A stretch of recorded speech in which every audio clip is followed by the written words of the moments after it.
Hi friends good morning जय जगन्नाथ। मैं आशा करुच्ची कि आपण मैंने बहुत भलरे थे। मो बहुत भलरे अच्छी। देखंतु आज मोर छुई आलू बेसन देकी फ्राई करी। प्रथम ये सोरिष तेल नेबी। ये सोरिष तेल गरम हो गला। प्याज देदेवी। ये आलू को देदेवी। ये लुण हलदी देदेवी। ये आलू टिके सीझिया पर ये आम मसला टिके कर नहीं।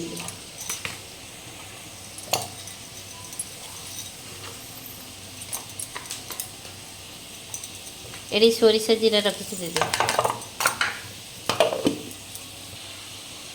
आलू टिके सीझी आसला। ये टमाटो टिके देदेवी।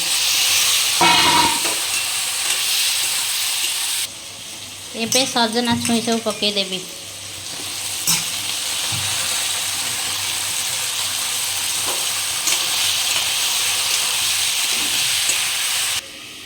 ये मसला टे करना। मसला आमर रेडी हो गला। ये आमर मसला देदेव।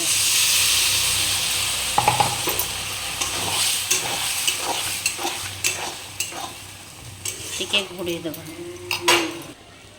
पखाड़ खाइए छुई आलू मसला देकी राई हो गला। पखाड़ बहुत टेस्टी फुल टेस्टी लगे एमती सुखिला सुखिला।